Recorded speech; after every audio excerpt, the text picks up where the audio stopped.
Hello everyone, स्वागत है आपका नई वीडियो में। आज हम करने वाले हैं हाइड्रोजन बॉन्डिंग के बारे में। अब नॉर्मल बॉन्डिंग तो आप लोगों को पता है, मैंने आपको कोवलेंट बॉन्डिंग के बारे में भी बताया है, आयनिक बॉन्डिंग के बारे में भी बताया। अब हाइड्रोजन बॉन्डिंग इन सबसे कैसे डिफरेंट है, आज हम ये जानेंगे। अब पीरियोडिक टेबल में हमारे पास इलेक्ट्रोनेगेटिव एलिमेंट भी प्रेजेंट होते हैं, जैसे नाइट्रोजन, ऑक्सीजन, फ्लोरीन। आपको पता है फ्लोरीन सबसे ज्यादा इलेक्ट्रोनेगेटिव एलिमेंट होता है पीरियोडिक टेबल में।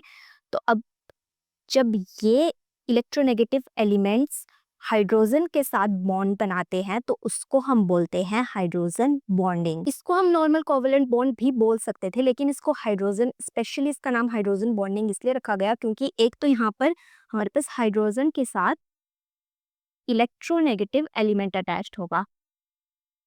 अब इलेक्ट्रोनेगेटिव एलिमेंट को आप लर्न ऐसे कर सकते हैं, phone, FON, fluorine, oxygen and nitrogen. जब ये तीनों एलिमेंट्स हाइड्रोजन के साथ बॉन्डिंग में प्रेजेंट होंगे, मींस वहां पर हाइड्रोजन बॉन्डिंग हो रही है। अब हाइड्रोजन इलेक्ट्रोपॉजिटिव एलिमेंट है और ये तीनों इलेक्ट्रोनेगेटिव एलिमेंट है। और जब हाइड्रोजन के साथ इलेक्ट्रोनेगेटिव एलिमेंट जुड़ता है तो जब ये आपस में इलेक्ट्रॉन शेयर करते हैं तो यहाँ पर सेंटर में इलेक्ट्रॉन शेयरिंग नहीं होती है। यहाँ पे इलेक्ट्रॉन्स ज्यादा इलेक्ट्रोनेगेटिव एलिमेंट की तरफ को शिफ्ट होते हैं क्योंकि ये अपनी तरफ को इलेक्ट्रॉन्स को अट्रैक्ट कर लेता है। और हाइड्रोजन पे हमारे पास स्लाइटली पॉजिटिव चार्ज आ जाता है, जबकि फ्लोरीन पे हमारे पास नेगेटिव चार्ज आ जाता है। और इस हाइड्रोजन बॉन्डिंग को हम डॉटेड लाइन से शो करते हैं।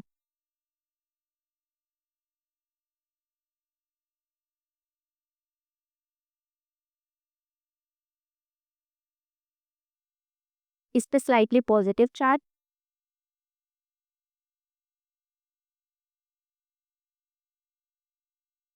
लेकिन ये हाइड्रोजन बॉन्ड वीकर होता है नॉर्मल कोवलेंट बॉन्ड से। अब यहाँ पर आप देख सकते हैं, यहाँ पर मैंने कुछ डॉटेड लाइन में शो किया कुछ बॉन्ड्स और कुछ बॉन्ड्स मैंने सिंपल स्ट्रेट लाइन से शो किए। अब जो ये बॉन्ड स्ट्रेट लाइन वाले हैं ये कोवलेंट बॉन्ड है, और जो ये डॉटेड लाइन वाले हैं ये हाइड्रोजन बॉन्डिंग हो रही है।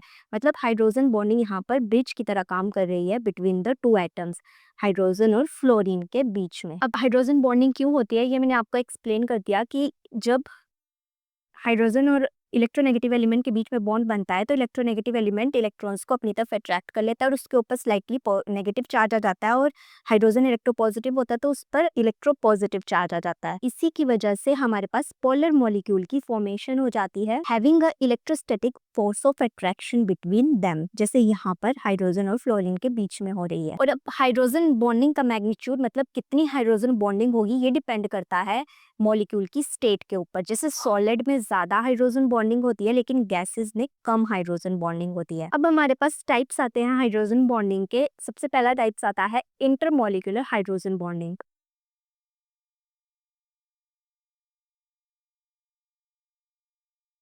सेकंड आता है इंट्रामॉलिक्यूलर।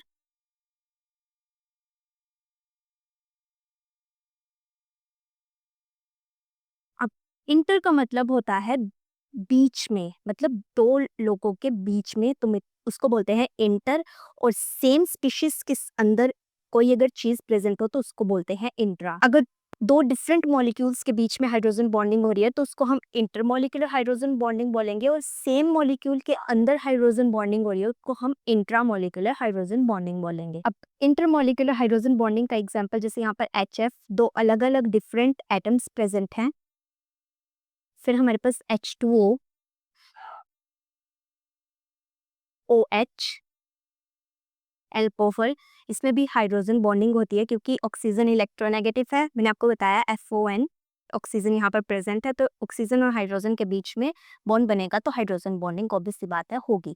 तो वाटर, एल्कोहल, इन सभी में इंटरमोलिकुलर हाइड्रोजन बॉन्डिंग होती है क्योंकि यहाँ पर दो अलग अलग एटम्स प्रेजेंट हैं। इंट्रामोलिकुलर हाइड्रोजन बॉन्डिंग का एग्जाम्पल है हमारे पास ऑर्थो नाइट्रोफिनॉल। अब यहाँ पर नाइट्रो ग्रुप लगा है बेंजीन रिंग की ऑर्थो पोजीशन पे, और साथ में फिनोल भी है, और फिनोल मींस एल्कोहल। तो एल्कोहल के बीच में हाइड्रोजन बॉन्डिंग होती है, लेकिन यहाँ पर अगर ये सिंगल OH प्रेजेंट होता तो इंटरमोलिकुलर हाइड्रोजन बॉन्डिंग होती। लेकिन ये with in the same species में प्रेजेंट है ऑक्सीजन और हाइड्रोजन, और इनके बीच में जब हाइड्रोजन बॉन्डिंग होगी तो मतलब ये होगी हमारे पास इंट्रामोलिकुलर हाइड्रोजन बॉन्डिंग। अब कंडीशंस क्या चाहिए होती हैं हाइड्रोजन बॉन्डिंग करने के लिए? सबसे पहली तो कि जो हमारे पास हाइड्रोजन है वो अटैच्ड होना चाहिए इलेक्ट्रोनेगेटिव एलिमेंट के साथ। फिर सेकंड हमारे पास कंडीशन आती है कि जो इलेक्ट्रोनेगेटिव एलिमेंट होगा उसका साइज स्मॉल होना चाहिए, तभी ज़्यादा फोर्स ऑफ अट्रैक्शन होगी उनके बीच में और हाइड्रोजन बॉन्डिंग हो पाएगी। और हाइड्रोजन बॉन्डिंग की वजह से मॉलिक्यूल का मेल्टिंग और बॉइलिंग पॉइंट भी हाई हो जाता है। इसी वजह से H2O एग्जिस्ट करता है as a water, while H2S exist करता है एज अ गैस। क्योंकि H2O में हाइड्रोजन बॉन्डिंग होती है, वाइल H2S में हाइड्रोजन बॉन्डिंग नहीं होती, क्योंकि सल्फर हमारे पास इलेक्ट्रोनेगेटिव एलिमेंट नहीं है। तो इसी वजह से H2O एग्जिस्ट करता है लिक्विड फॉर्म में, जबकि H2S हमारी गैस फॉर्म में एग्जिस्ट करती है। So that's all about the hydrogen bonding. मिलते हैं नेक्स्ट वीडियो में। Till then keep exploring and learning Gyan with ज्ञान।